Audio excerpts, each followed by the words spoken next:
I'm Claire Monroe, 39 Chief Resident Surgeon at Halridge Medical, and tonight I'm sitting in the corner of my parents' dining room quietly watching the family reunion unfold. I thought maybe, just maybe, after everything they'd finally see me. Even after 2 decades in trauma medicine, I was still the unmarried daughter who works too much. They gave my seat to my younger sister's yoga instructor while I held a paper plate near the kitchen door. What they didn't know was I had just saved her life. They gave me the wrong address. It sounds ridiculous now, but when I pulled up to what I thought was my sister's engagement brunch, a charming little Italian bistro downtown, the hostess just blinked at me. "I'm sorry, there's no Monroe reservation here today." I double-checked the invitation on my phone, the one Melissa sent in the family group chat. Except, when I scrolled back, the message was gone. Maybe she'd deleted it. I stood awkwardly at the entrance for a full minute before realizing what had happened. I wasn't just forgotten, I'd been excluded, on purpose. Later that day, I learned from my cousin Serena's Instagram stories that the event was still at the original venue. Everyone was there, laughing, clinking champagne glasses. Even my old lab partner from med school was invited, someone Melissa barely knew. But not me. I wasn't on the list. Not surprising, really. It had been building for years, this distance. A widening space between me and the rest of the Monroe family, like a hallway with no end, no light. At first, it was subtle, missing my graduation from residency because they already had a cruise booked. Forgetting my birthday 2 years in a row, making inside jokes at dinners I wasn't invited to. Then last Thanksgiving, my mother asked me if I could bring the wine and maybe wait in the car until everyone's settled inside. It was clear they didn't know what to do with me. A surgeon, yes, but a woman who didn't post about family brunches or fit neatly into their framed photos on the mantle. I moved out at 24, paid off my student loans by 31, and bought my own apartment overlooking the harbor. I worked long shifts, and I didn't come home for Christmas unless I was on call. Somewhere along the way, my success became inconvenient. They stopped asking, and I stopped explaining. But despite everything, when Melissa sent that brunch invite, accident or not, I showed up. Hair done, blazer pressed, holding a gift bag with pearl earrings I'd chosen weeks ago. Because some part of me still hoped to be seen. Not just as Claire the surgeon, but as Claire the sister, the daughter. And yet once again the table had been set. Without me. When I called her afterward, she said, "Oh, I thought you knew we changed it last minute." "Sorry." Her voice was sweet, airy, the way someone might apologize for forgetting to water a plant. No remorse, no pause. That night, I placed the pearl earrings in my closet drawer and didn't open it again for weeks. 3 weeks later, I received another invitation, this time from my mother. A formal family dinner. Celebration for Melissa's bridal registry hitting platinum status, whatever that meant. The card was thick ivory with gold trim, addressed by hand. My name, Dr. Claire Monroe, scribbled in my mother's familiar cursive, as if that detail alone would erase the sting of the last fiasco. I stared at it on my counter for 2 days. The RSVP sat untouched. Part of me wanted to ignore it, but another part, smaller, quieter, wanted to show up, just once more, to sit in the room, not at the head of the table, but at least in the room. And so, on a rainy Thursday, I walked into the Monroe family estate wearing navy slacks, a high-collared blouse, and my hospital badge still clipped to my coat, the kind of badge no one at that table would ever ask about. The foyer smelled of citrus and floor polish. I was 10 minutes early. No one greeted me. From the dining room, I could hear laughter, the familiar cadence of my sister's voice bouncing off walls. A waiter walked past with a tray of rosé flutes, barely pausing before disappearing around the corner. No one offered me one. I hung my coat, walked in, and saw that the table was nearly full. 12 seats. 12. Only one remained. It was at the far end, partially tucked behind the floral arch, and disturbingly close to the kitchen swinging door. I paused. Melissa looked up briefly, smiled like she didn't recognize me, then turned back to whatever story she was telling. No one stood, no one said my name, not even my mother. I slid into the empty seat quietly. From where I sat, I could see everyone, but they had to turn awkwardly to see me. Dinner was served. roasted duck truffle mash and microgreens that looked like garnish more than food. Melissa made a toast something about achieving goals with grace and thanked everyone at the table. Everyone except me. I clinked my glass softly anyway. At one point, my aunt asked who had parked a blue Lexus outside. "That's Claire's," my mother replied too quickly. "She's just stopping by."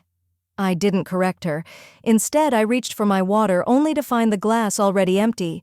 No one refilled it. The server bypassed me 3 times. Melissa laughed a little too loud at one of her own jokes. Her fiancé, a hedge fund manager with the personality of drywall, kept checking his Rolex, then his phone. I listened. I nodded at the right moments. I folded my napkin neatly across my lap and cut my duck precisely even though I barely touched it. It was like watching a play I was no longer part of, a performance where I used to have lines, but someone had rewritten the script without telling me. Dessert came lavender creme brulee torched to perfection. My spoon tapped the caramelized top. It cracked cleanly, a small victory in a room where I had none. As I brought the spoon to my lips, I caught my sister's glance. It wasn't direct. It hovered somewhere between acknowledgement and dismissal, like she'd remembered I was there but not why. Someone mentioned her upcoming bridal shower, Napa Valley, private vineyard, guest list capped at 20. My name wasn't mentioned, neither was my title. No one asked how work had been. No one inquired about my hours, my patients, or the string of overnight shifts I'd just come off. They knew I worked in surgery. They just didn't care. To them, I wasn't that kind of doctor. I was just Claire, who used to have asthma as a kid and couldn't finish her SATs on test day. Claire, who missed prom because of a regional science fair. Still the same, they must have thought, just quieter now. I pushed my chair back slightly enough to give my spine breathing room, enough to feel the edge of my dignity not press so tight against my ribs. From where I sat, I could see the garden through the French doors. The moon hung low, casting soft light across the lawn. Somewhere near the hedge, the garden lights flickered half-lit like a metaphor that didn't need explaining. Then I heard it. Laughter. Not just Melissa's, but my mother's. Full-bodied, rich, the kind of laugh she used to reserve for when Dad would read one of his terrible jokes at Christmas. It startled me. I hadn't heard that laugh directed near me in years. It wasn't meant for me now either. I looked down at my plate. The creme brulee had collapsed, softened under its own weight. I placed my spoon quietly on the saucer. Folded my napkin. I didn't leave, but I leaned back like I could fade just enough to become part of the wall. Then someone said, "Can we take a family photo?" They began to gather near the fireplace. Claire, my aunt, gestured, "Would you mind taking the picture, not be in it? Just hold the phone." I took the phone, stepped back, lined the frame. Melissa adjusted her hair. My mother tilted her chin. Her fiancé fixed his tie. I pressed the shutter twice, then handed the phone back and returned to my seat. They didn't notice. No one called me over to join, and I didn't ask. As they laughed, reviewing the photo, I sat quietly at the end of the table. Still, unmoving. I reached for my coat before dessert plates were cleared. No one looked up. As I walked out into the night air, the cold hit hard, but it felt honest. My footsteps on the stone path echoed louder than anything I'd said that entire evening. The next morning, I returned to the hospital. There was comfort in the stainless steel, in the rhythmic beeping of monitors, in the low murmurs exchanged behind surgical masks. I scrubbed in for a double bypass and didn't speak unless necessary. My hands moved with practiced precision. My mind, however, kept drifting to the dinner, the photo, the laughter that stopped just short of me.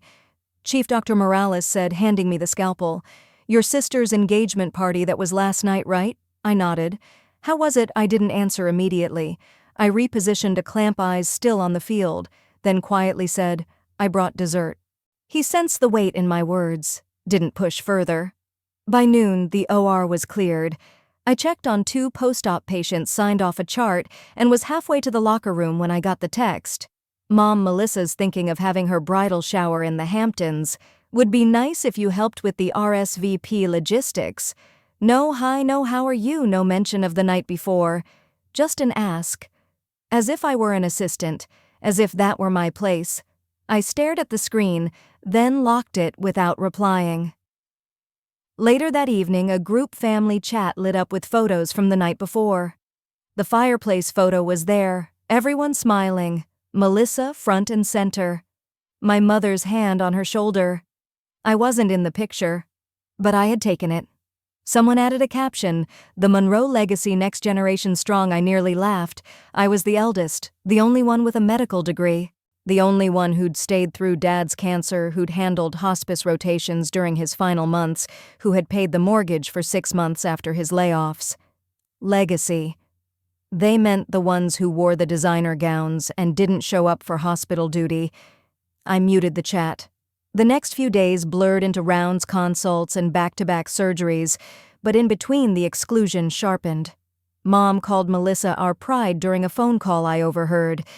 Aunt Karen asked if I'd be available to help serve drinks at the upcoming bridal brunch because you're always so efficient with details.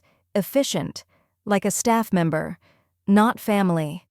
One evening, I came home to find a cream-colored envelope in my mailbox, embossed with gold foil, Melissa's wedding invitation, formal tone, no note inside, no line that said, "We'd love for you to stand with us," or "Would you give a toast," just the printed details, date, venue, dress code, and my name listed among extended family guests. Extended. I read it twice, then folded it back into the envelope and placed it on the side table like it might expire there. At work, my demeanor stayed composed. Colleagues continued to call me chief interns, still scrambled to keep up with my walk pace, and nurses nodded with respect. But inside, something brittle was forming. A line I hadn't noticed before. The kind that forms when something cracks not loudly, but deeply. The bridal brunch was held at the Whitmore Conservatory, glass ceilings, pale linens, and a pianist playing soft jazz in the corner. I hadn't planned to go. But that morning, Mom called. "It's just brunch," she said breezily. "No pressure. Melissa wants you there. For photos." "For photos," I repeated. She thought it'd be nice to have one with all the sisters. Symbolic. Symbolic. I showed up wearing a simple navy wrap dress. Minimal makeup. No jewelry except the thin gold chain I always wore under my blouse. Melissa wore white, of course. A lace overlay that looked vintage. Her hair was curled in loose, intentional waves. When she spotted me across the garden, her expression flickered just for a second, then reset into a tight-lipped smile. "There you are," she said, kissing the air near my cheek. "Glad you could make it." I nodded. She turned to the photographer. "Let's do the sisters' shot now, before the light shifts." We posed in front of a rose wall, Melissa in the center, Vanessa and Claire on either side. I was placed at the end next to a small fern that blocked half my shoulder in the frame. The photographer gave me one quick glance. "Could you tilt in just a bit?" I did. No one else moved. After the click, Melissa turned away, already laughing at something Claire whispered. No one looked at me. Inside, servers moved between tables with trays of bellinis and lemon scones. I stood near the windows, nursing a sparkling water. That's when I overheard it, from behind a hydrangea arrangement. "She's brilliant, yes, but socially cold. Don't you think she's the chief of something, right? Not exactly the nurturing type. She never married, did she?" I turned slightly. The voices belonged to Melissa's bridesmaids, 2 of them I barely recognized. Friends from college, maybe. They didn't see me. Or if they did, they didn't care. I didn't move. I just sipped my drink. Later, while guests mingled on the patio, a silver-haired woman in pearls approached. "Dr. Monroe," she asked softly. "Yes, I just wanted to say, my husband was under your care last winter. You gave us 6 more weeks with him. That meant everything." I blinked. Her eyes glistened. She squeezed my hand gently before walking away. It was the only moment all afternoon when I felt real. At the end of the event, as people gathered for goodbyes and gift bags, I was asked to help gather the centerpieces and load them into the caterer's van. No one else was asked. Just me. "You're so good at organizing logistics," Aunt Karen said again, smiling like she'd paid me a compliment. I stacked the vases without comment. By the time I got home, my dress smelled faintly of roses and champagne. I hung it in the back of my closet. Then I stood in the hallway for a long time staring at the mirror. not checking my reflection, just listening to the silence. The wedding website went live that evening. Melissa had sent the link to the family group chat with a string of champagne emojis. I clicked it once, just once. Her smiling face filled the screen alongside Ethan's, her fiancé, with the cleft chin and Wall Street swagger. Below that neatly arranged sections, our story meet the bridal party schedule registry. I scrolled through the bridesmaids first. Claire, Vanessa, childhood friend Anna, a college roommate named Tiff, then the groomsmen, then special thanks. My name wasn't there. I checked again, scanned the entire page, scanned it a third time. Nothing. No thank you to Cassidy for her support. No shout out to my brilliant sister, Dr. Monroe. Not even a casual mention.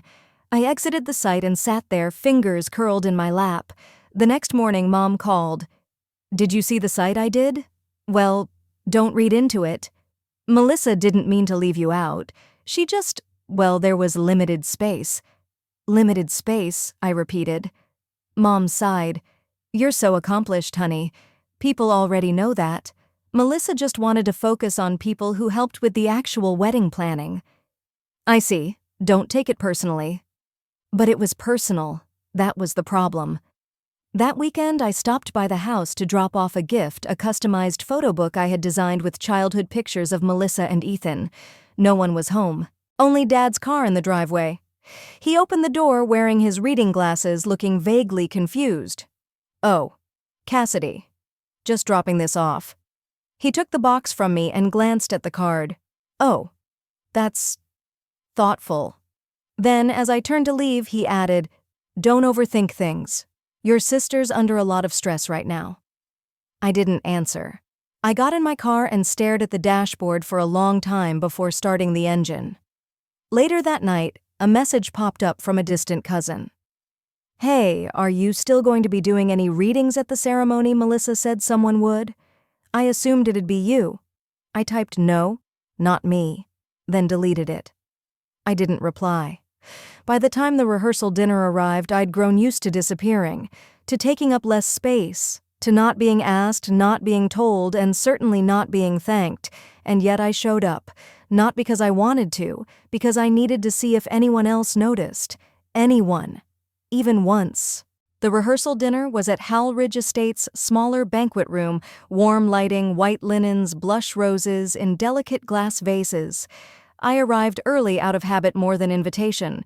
No one had told me the exact start time. I just knew Melissa. She liked a dramatic entrance. She'd arrive 15 minutes late glowing, and everyone would pretend it wasn't intentional. I chose a seat toward the back, not the farthest one, just far enough that no one would question it, and no one would sit beside me unless they had to. A waiter passed by with a tray of sparkling cider. I took a glass, nodded a polite thank you, and tried to smile at the others who walked in. Vanessa spotted me. She smiled a tight, reflexive thing and waved from across the room. Then she veered toward the front where the bridal party had reserved seats. Melissa entered 10 minutes later wearing a soft blue dress that matched her eyeshadow. Everyone stood to greet her. I didn't. Not out of protest. Just, no one was looking my way. She made her rounds, hugged the aunts, laughed with the cousins, gave Dad a side kiss. When she got to me, she paused. "Oh, Cass," she said. "Didn't see you there." Her tone was breezy. She bent to air-kiss my cheek, not quite touching. "You found a seat, right?" "Everything okay?" "Yes." "Perfect. Make sure you get some of the mushroom canapes, they're Dad's favorite." She was already halfway turned when she added, "Glad you could make it." Then she moved on. Dinner was served. During the toasts, Vanessa gave a speech about sisterhood, about how Melissa had been like a sister to her since they met. The crowd laughed. Someone clinked a glass. Melissa teared up. I folded my napkin slowly and placed it on my lap. No one asked me to speak. At one point, a slideshow played, childhood photos, prom, college parties. The projector hummed softly, casting flickers on the ceiling. There were photos of Melissa and Ethan, Melissa and Vanessa, even one of Melissa and our dog Pepper when she was 7. Not a single one of me. Not even the Christmas photo we'd taken on the porch, the one where I held the camera remote and told them all to smile. It wasn't an oversight. It was a decision. I excused myself just before dessert, stepping into the hallway lined with framed black and white photos of Halridge through the decades. I stood there a while, breathing, not crying. I wouldn't give them that. Not yet. I didn't return to the room right away. Instead, I wandered down the hallway, heels tapping against the polished wood, hands brushing against the paneled walls. I passed the library, the old parlor, and finally pushed open the side door that led to the garden terrace. Cool air met my face. The roses had bloomed early that spring, and the scent clung to the air like memory. That's when I heard footsteps. Soft, careful ones. I turned slightly. It was Nurse Levine, Melissa's favorite scrub nurse. I'd worked with her once years ago during a temporary rotation at the city hospital. She had kind eyes and a sharp mind, someone I'd trusted in an OR without needing to speak twice. "I didn't expect to see you here," she said gently. "I wasn't sure I'd come," I replied. She gave me a long look. "You shouldn't let them shrink you like this." I offered a small smile, not sure how to answer. I didn't want to explain family dynamics in the dark under the weight of someone else's empathy. "I'm here for Melissa," she added, "but truth be told, I was hoping I'd get a minute with you." "Why Dr. Mendel still talks about your trauma workshop," she said. "They've added half your protocols into our new rotation. Your name comes up in rounds more than you'd guess." I didn't know what to say. I looked down at the garden bricks, traced the moss between them with my eyes. "But they don't know that here, do they?" she asked quietly. "They don't see you." I looked at her then. Really looked. She wasn't being kind out of pity. She wasn't performing anything. She just saw me. "They don't need to," I said softly. Nurse Levine smiled again. "Maybe. But that doesn't mean I won't." She placed a hand briefly on my shoulder before stepping back inside. I stayed a little longer. Eventually, I returned to the banquet room. Most of the guests were gone now. The centerpieces had wilted a bit under the warm lights, and the servers were clearing dessert plates. Dad was talking to someone by the bar. Melissa had disappeared. I reached for my purse, ready to slip out without a word, when I heard it. A laugh. Loud, sharp. Vanessa. I turned. She was scrolling through her phone, holding it out to show Melissa something. "Can you believe this?" she giggled. "Someone thought Cass was speaking at the Women in Surgery panel next week." "As if." Melissa smirked. "She's probably just volunteering to check people in." My fingers curled around the strap of my bag. I didn't say anything. But inside me something shifted. Not a rage. Not even a sting. Just a pause. Like something inside had gone quiet to listen, and what it heard, it would not forget. I made my way down the corridor, heels muffled by the runner rug, shoulders squared but not tense. I passed the foyer table with its perfectly stacked magazines and family portraits, every frame filled with the same smiles, the same alliances. My face wasn't in any of them. As I rounded the corner toward the guest coat room, I almost didn't notice the older woman standing at the hallway mirror. She had a wool shawl around her shoulders, deep lines etched into her face, not from frowning, but from years of watching. "Aren't you Cassidy?" she asked, her voice warm and low. I paused. "Yes, I thought so," she said. "I met you once. Years ago. You probably don't remember. I didn't." But I nodded politely. "I came with Ruthie, Melissa's roommate from undergrad. You were still in residency then, I think." I smiled faintly, still unsure where this was going. "I remembered you," she said again. "Because that night when Ruthie had too much to drink and spilled wine on the carpet, everyone fussed. You just handed her a glass of water and made sure she got home safe. You didn't say anything, you just did it." She looked me in the eye. "You still carry yourself that way." I swallowed. There it was again, this strange theme tonight, of being remembered not for titles or power, but for quiet actions. I thanked her, genuinely, and as she walked away, I stood still for a beat too long. When I returned to the main room, Mom was straightening dessert trays, organizing leftovers like it mattered. She didn't look up when I stepped in. "We had extras," she murmured. "If you want to take something." I didn't respond. She glanced up finally and caught my eyes. Just for a moment. And I saw it. A flicker. Of guilt, recognition. Maybe not. Maybe just a trick of the light. But in that brief glance, I realized something. It wasn't that they didn't know what I'd accomplished. It's that they chose not to ask. Silence in our family had always been a tool, a way to avoid discomfort, to preserve the roles everyone had assigned decades ago. And I had played along. For years. Not anymore. I walked toward the coat rack, slipped on my blazer, tucked my clutch under my arm. Dad called out behind me. Heading out, I turned. Yeah, I said. Early rounds tomorrow. He nodded, barely listening. As I opened the door to leave, I felt it again, that pause inside. Not bitterness, not sorrow, just a kind of clearing. Like the slate was finally being wiped. I stepped into the cool air, the sound of my heels crisp on the stone steps, and for the first time in a long time, I didn't feel like I was leaving something behind. I felt like I was returning to something I'd never really claimed before. The hospital smelled like it always did, sterile, sharp, but strangely comforting. I wasn't supposed to be working that weekend, but I'd offered to cover for one of the younger residents who had a family emergency. It wasn't out of sacrifice. It was just easier than being where I wasn't seen. The surgical board glowed on the wall near the nurses' station.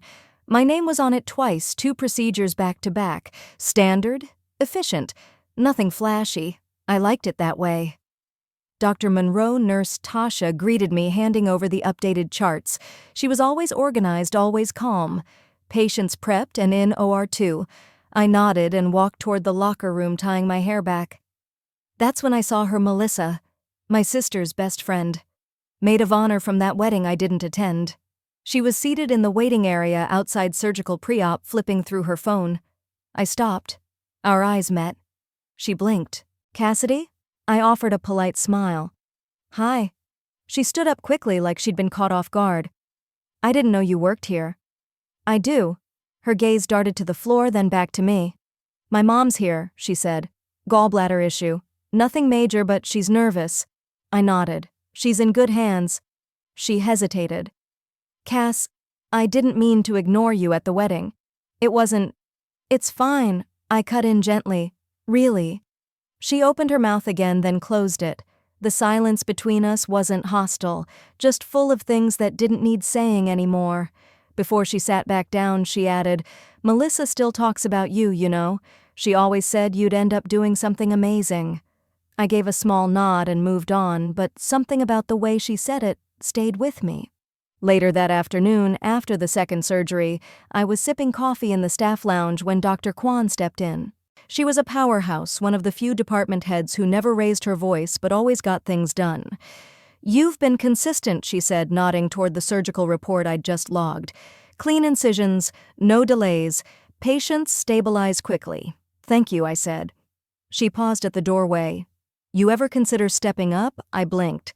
I mean administratively, she clarified.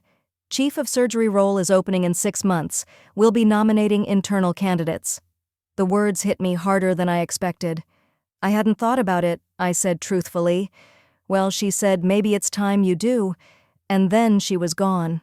Just like that. No fanfare, no preamble, just a possibility tossed gently into my lap, like an unopened letter that had been waiting for me to claim it. I stared into my coffee, the steam rising. Something was shifting, not dramatically, not loudly, but enough for me to feel the ground adjust beneath my feet. I didn't tell anyone, not about what Dr. Kwan said, not even Nina. It felt too delicate, like a seed just starting to push through the soil. Say too much and it might stop growing. That weekend I kept working the night shift. Fewer people, fewer interruptions. Just the rhythmic beep of monitors and the steady hum of the air conditioning. At 3:12 a.m., I was walking past the pediatric wing when I saw something unusual. Eli, my brother-in-law, sitting outside one of the rooms, his head in his hands. I paused. He didn't see me at first. Then he looked up. His face was pale, sleep-deprived, unshaven. Cass, he said, standing up abruptly. I stepped closer, cautious. What happened, Aaron? He said, his voice cracking. She's in observation. Fever spiked. They think it's viral, but... Rachel panicked. Aaron, my niece. The niece I hadn't been invited to visit in years. I looked through the glass panel. Erin was sleeping, a small IV taped to her arm. Rachel stood beside her bed, arms crossed tightly, eyes red. "She didn't want to call you," Eli said. "I did. I figured you should know." I nodded slowly. He rubbed the back of his neck. "She still doesn't talk about it, you know." "What happened that night?" "Neither did I. She thinks you don't care." I kept my face neutral. "I know that's not true," he added quickly. I didn't reply. A nurse passed by, giving us a quick glance. I stepped away, not wanting to linger like an outsider. "Cassidy," Eli said, catching my sleeve gently. "I don't think she hates you. I think she hates that you didn't fight to stay." That sentence. It hung in the air longer than anything else he'd said. When I finally walked away, I didn't go home. I sat in the chapel on the 3rd floor, small, quiet, and dimly lit. Just me and rows of empty pews. I thought about what he said. Did I not fight, or did I choose to stop bleeding where I wasn't even seen? The next morning, my shift ended, just as the cafeteria opened. I got a tray of oatmeal and coffee and sat in the far corner. Tasha joined me. She didn't say anything at first, just opened her yogurt and scrolled through her phone. Then, "You okay?" I shrugged. "Fine." She paused. "You ever gonna tell your family what you do here?" I looked up. "They know," I said. Sort of.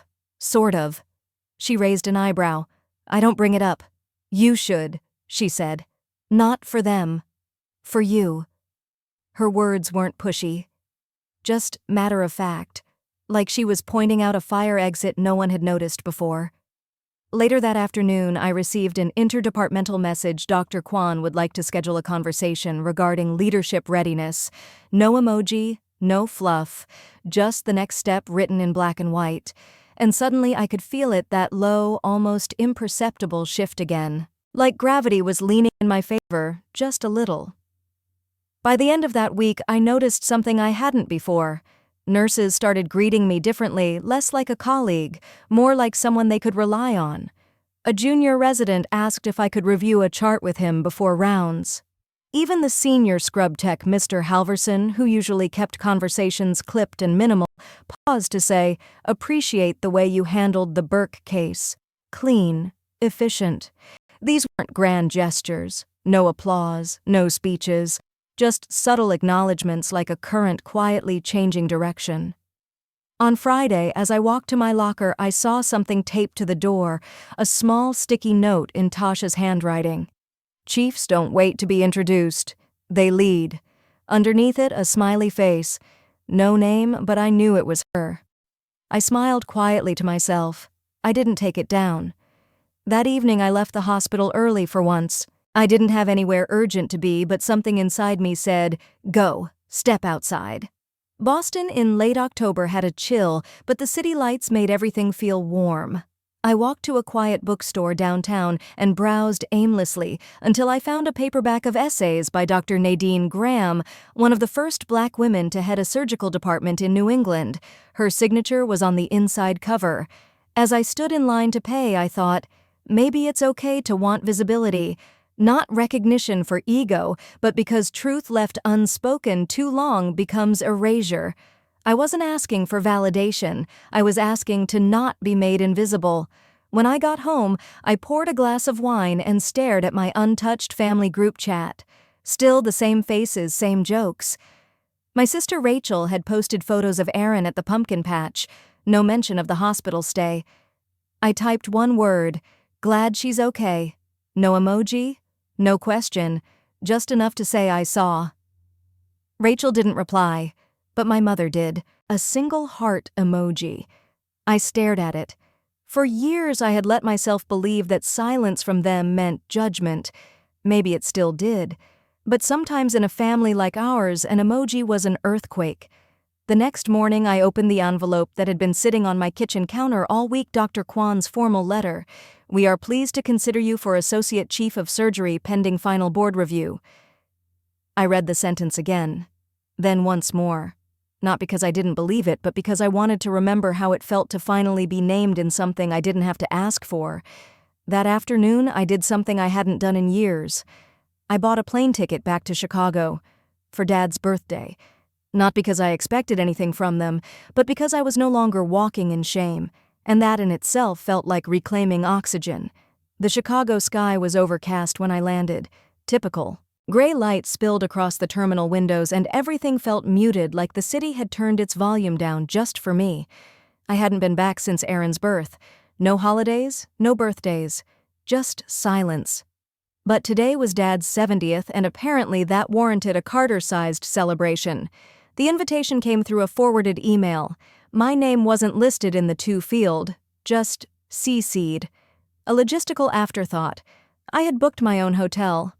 As I pulled up to the estate, a valet opened the door.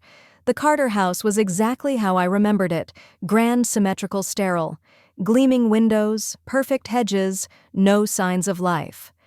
Inside, I heard the clink of glasses and the hum of soft jazz.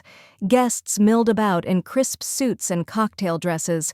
There were caterers in black ties, trays of shrimp cocktails, and a photo booth set up near the fireplace with a balloon arch that read, "Cheers to 70 years." I walked in unannounced. No one turned. I found my mother first near the piano, whispering to Aunt Liza. Her eyes flicked toward me, registered something, then moved on. Aunt Liza gave me a polite, unsure smile, as if I were a colleague from someone's old job. Then I saw Rachel. She was radiant in navy, laughing with a group of women I didn't recognize. Aaron stood near her in a white dress with a bow too tight across the back. The scar on her ankle peeked through her sock. My heart tugged, but I stayed back. I didn't come here to make a scene. I came to see who they had become without me. I wandered through the space, sipping my drink. I nodded at a few familiar faces, Mr. Kim from Dad's firm, the Porters from next door. They smiled, then looked confused, like they were trying to place me. Someone asked, "Are you with catering?" I smiled, shook my head, and walked away. 10 minutes later, I felt a hand on my elbow. Cassidy. I turned. It was Dr. Langford, Dad's friend, an orthopedic surgeon I'd met once as a resident. "I almost didn't recognize you," he said. "You look... well..." I nodded. "Thanks." He leaned in. "Your dad didn't mention you'd be here." I didn't respond. He paused, then added, "You're still at Mount Eden, right?" "Yes," I said. "Just accepted the associate chief offer." His brows lifted. "Impressive. That's no small title." He raised his glass. "To you." We clinked. The moment was small. No spotlight, no announcement. But it was the first real acknowledgement of who I was beyond what my family chose to remember. From across the room, Rachel caught my eye. Her smile faltered. Then something unexpected happened. Aaron pulled away from her and ran across the floor straight toward me. "Aunt Cassidy." I bent down, catching her in a tight hug. "You came," she said, voice bright. "Are you staying at our house?" "No, sweetie," I whispered. "But I'm here for tonight." Rachel approached slowly. She reached us just as I stood up. Her voice was calm, but tight. "Aaron, don't run off like that." Aaron looked up. "But she's a doctor, the one who helped when my leg hurt." "Remember?" Rachel stiffened. "I remember," she said quietly. But it was the silence afterward that held weight, the kind that made people around us stop talking, the kind that hovered waiting to see what Rachel would say next. Rachel crouched down beside Aaron, her hand lightly gripping her daughter's shoulder. I watched her eyes shift between Aaron and me, searching for the right tone. "We've talked about this, remember?" she said softly with a faint smile stretched too thin. "Let's stay close to Mommy tonight, okay?" Aaron's face fell. She looked up at me confused. "But I wanted to show you my bracelet." Rachel stood brushing invisible dust off her dress. "Maybe another time." And just like that, she guided Aaron away. A clean break, the kind of dismissal so practiced it almost looked polite. I returned to my drink. The room had grown quieter around me, not entirely, but enough. I felt it. Subtle glances, whispered names. That's when Nurse Leah appeared. She wore the standard navy scrubs beneath a black cardigan, her ID badge still clipped to her chest. I recognized her instantly. She had been the night nurse at St. Jude's who'd stayed with Aaron when Rachel refused to come. She walked up slowly, cautious but sure. "Dr. Monroe," she said. Her voice was steady. "I didn't expect to see you here. I offered a surprised but warm smile. Leah. Hi. What are you doing here? I'm here with my sister, she said, nodding to a woman near the dessert table. Didn't know this was a family thing until I walked in. Then she glanced over her shoulder at Rachel. She never mentioned you were her sister, she added. There it was, out loud. Before I could respond, Rachel stepped in. Leah, she said quickly, smile tight. So good to see you again. Leah turned to her and nodded politely. I didn't realize you were a Carter, or that Dr. Monroe was your sister. Rachel didn't flinch, but something in her jaw tightened. We don't usually bring work home. I understand, Leah said, looking between us, but sometimes work follows. Then she turned back to me. I just wanted to say thank you for that night. Aaron was scared. You made the right call? The room behind her felt still. A few guests had stopped chatting. One man near the bar lowered his drink mid-sip. I saw Mom half hidden behind a pillar watching us with furrowed brows. Rachel opened her mouth, closed it. Leah continued. When I saw the scan results, I thought thank God someone insisted on the X-ray. A 2-hour delay could have caused permanent damage. Rachel stiffened. Her hand, now on her wine glass, trembled just slightly. Leah wasn't loud. She wasn't confrontational.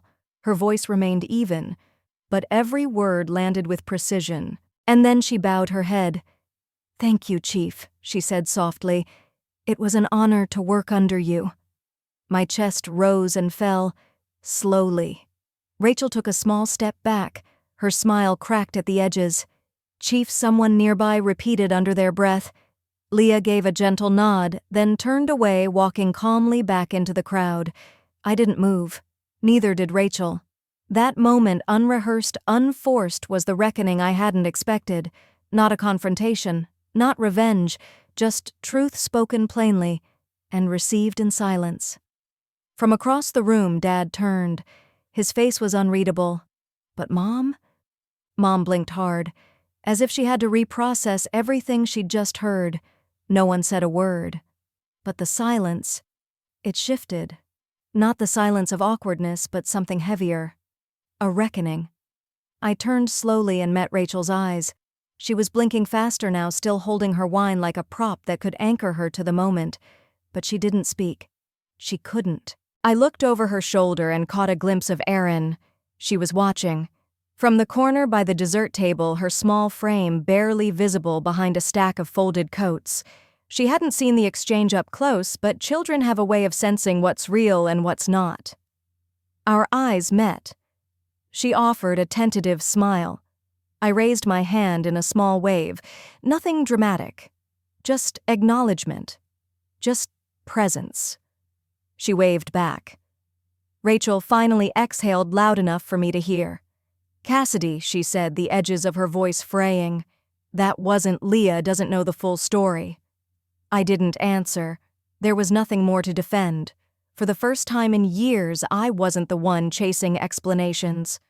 Rachel continued, her voice lower now.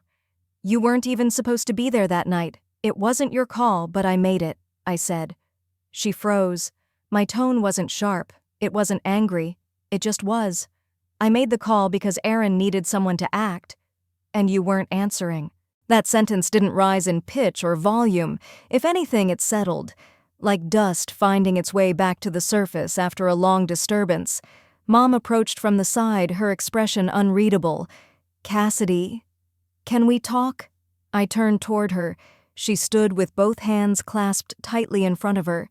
Her nails, usually manicured to perfection, had tiny chips on the edges, a detail I wouldn't have noticed before. Did you know I asked? She blinked. About Leah. About the injury. About Rachel not going to the hospital that night. Mom didn't answer right away. Her eyes darted to Rachel, who now seemed impossibly small in her towering heels. Then back to me.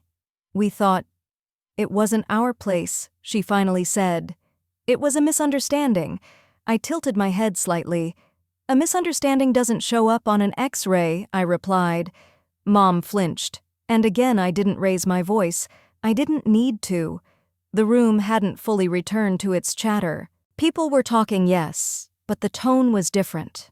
Uneasy, hesitant. Some were stealing glances in our direction, others were pretending not to. Then came the clink. A single fork dropped onto a ceramic plate. The sound pierced through the atmosphere like a bell signaling something sacred or broken.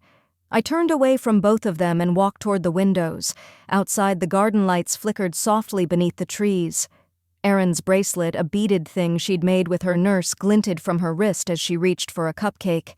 She looked happy again, at ease. I stood there a while watching her, letting the moment settle into me. Leah's words replayed in my head. A 2-hour delay could have caused permanent damage, not just to Bone, to trust, to presence, to what I meant to this family. I had saved Erin, quietly, completely, and they had tried to erase that. Now they couldn't. I heard footsteps behind me, but this time I didn't turn. "Cassidy," my father's voice said low. I waited. Then, "Why didn't you tell us?" I closed my eyes. And for once I didn't need to explain. Not anymore. I didn't sleep much that night. Back at my apartment, I sat on the edge of my bed, still in the same dress from the gathering. The zipper was halfway down my back, the fabric wrinkled at the waist, but I didn't move. The echo of Leah's voice. "She's the reason Erin still has full function today," kept looping through my head. Not as a shout, not even as a proud declaration, just as truth. And truth, I'd come to learn, rarely needs volume. It just sits there, irrefutable. The next morning I made coffee and opened the sliding door to my balcony. The air was still cool, a sharp contrast to the emotional heat of the night before. I scrolled through my phone. 3 missed calls from Dad, 2 from Rachel, a message from Mom. "We need to talk. Please." I didn't respond. Not yet. Instead, I looked at the photo on my desk, a younger me in scrubs holding Erin in the NICU. Her tiny hand had barely wrapped around my index finger. She didn't remember that day, of course, but I did. And somewhere deep down, I believed she had felt it. The weight of presence, the safety of being held. I arrived at the hospital just before noon.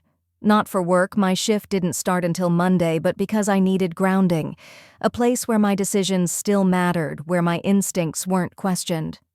Leah was in the staff lounge when I walked in. She looked up from her chart, surprised but not startled. "I figured you'd come by," she said, handing me a paper cup. "You good?" I nodded slowly. Getting there. There was a pause. Then quietly, "You okay with what I said? I didn't mean to put you on the spot." "You didn't," I said. "You just..." Held up a mirror. She smiled. "Sometimes people need to see what they've been avoiding." We didn't say much else. But that was the beauty of working in a place like this. Silence wasn't awkward, it was functional, purposeful. When I left the hospital, the sun had risen high enough to bleach the tops of the buildings. Everything looked clearer, sharper. I walked 2 blocks without looking at my phone, then it buzzed.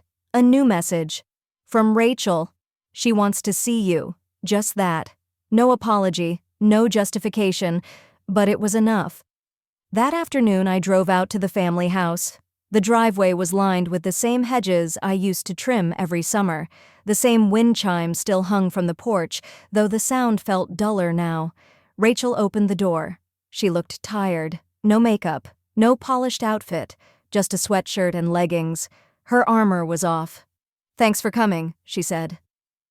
I stepped inside. Erin was on the couch, one leg propped up on a cushion, watching cartoons. When she saw me, her face lit up not with fanfare, but with a quiet kind of warmth that hit harder than any thank you. "Hey, kiddo," I said. "Hi," she replied. "I saved you the last chocolate cookie." I walked over and took the seat beside her. She leaned against me without hesitation, and in that moment, I knew what healing looked like. It wasn't loud. It wasn't a grand gesture. It was this. Rachel sat across from me in the kitchen. The island between us felt like a small ocean. She poured tea for both of us, something herbal too hot to drink. Her hands trembled slightly as she set the cup down. I didn't point it out. I didn't know she finally said. Her voice was quieter than usual. Not weak, just unsure. I didn't respond right away. She looked up. "I thought Mom told you to stay away." I figured you weren't involved anymore. I stared into my cup. That's convenient, I said softly. To think I stopped caring. She flinched just slightly. I didn't mean she began, but stopped herself. Then, after a pause, "Why didn't you say anything? Why didn't you just correct us?" I leaned back in my chair. The clock above the fridge ticked loudly in the silence. "Because it wouldn't have mattered," I said. "You'd already decided who I was." Rachel looked away. "Mom said you were always too controlling, that you wanted to be the center of everything." She said that I repeated, not a question. She told Aaron you were too cold to be a real doctor, that you were distant. I felt that word settle somewhere in my ribcage. Distant. It echoed every look, every sideways glance at family dinners, every conversation I wasn't included in, every time they said, "Oh, we didn't think you'd want to come." Rachel kept talking almost to herself now, but when Leah stood up and said what she said, she rubbed her hands together as if trying to warm herself. It made me realize how much we've gotten wrong. I took a long sip of the tea. It burned a little, but I welcomed the sting. "I don't need you to apologize," I said finally. Rachel looked confused. "You don't?" she asked. I shook my head. "I need you to unlearn." She blinked. "What do you mean?" "I mean, stop looking at me through her lens, through Mom's, through the version of me you built so you didn't have to question the comfort of your own story." Rachel went quiet again. "I was never trying to be the center," I added. "I just didn't want to be invisible." The kitchen felt still, like everything in it had paused to listen. From the living room, Aaron called out, "Mom, can I show Aunt Maddie my picture?" Rachel stood slowly. "Yeah, sweetheart. Bring it here." Aaron hobbled in, carefully balancing a sheet of paper in one hand. On it, she'd drawn 3 stick figures herself, Rachel and me, all standing under a giant red heart. My figure wore a stethoscope. "This is us," she said proudly. "Together." I felt something catch in my throat. Rachel saw it too. She didn't reach out. She didn't cry. But for the first time, she looked at me without the weight of old stories clouding her eyes. After Aaron went back to her cartoons, I stood to leave. Rachel followed me to the door. "Will you come back tomorrow?" she asked, almost hesitantly. "I might," I said, "if there's room for who I really am." She nodded slowly. "There is. There will be." I didn't say goodbye. Just stepped onto the porch, letting the sunlight settle on my skin like permission. The next morning, I arrived before anyone else.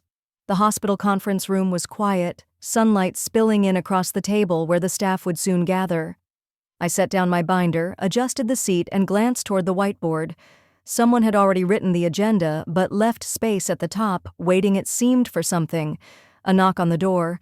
Dr. Harris stepped in, holding a stack of folders. He paused when he saw me. "Morning, Chief," he said.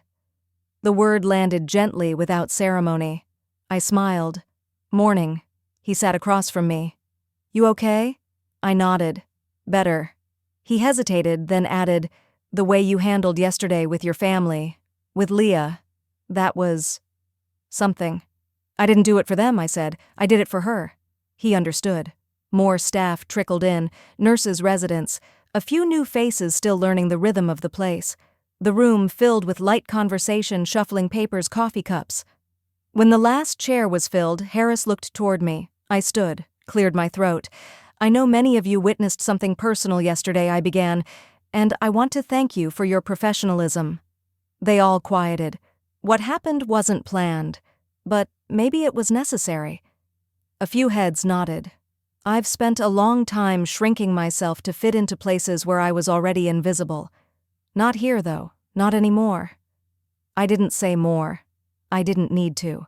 Back at home later that afternoon, I found a box sitting on the porch. No label, no note.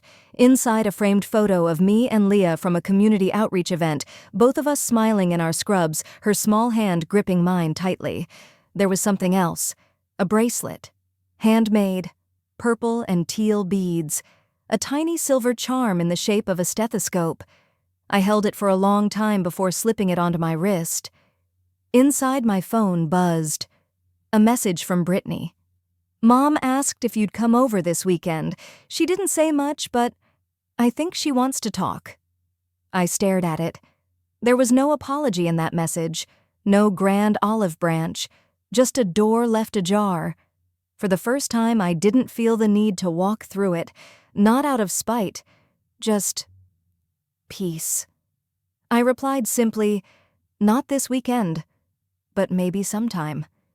Then I put the phone away. Outside, Erin's laughter drifted through the open window. I stepped onto the porch and watched her chase bubbles across the lawn, the afternoon sun bouncing off her hair like fireflies. This quiet moment was mine. Not something borrowed from anyone's approval, not something earned through suffering. Mine. And for once, that was enough. Some acknowledgments don't come with applause. Some victories don't echo in rooms full of cheers. Sometimes they arrive quietly through a glance, a silence, or the way someone finally says your name with respect.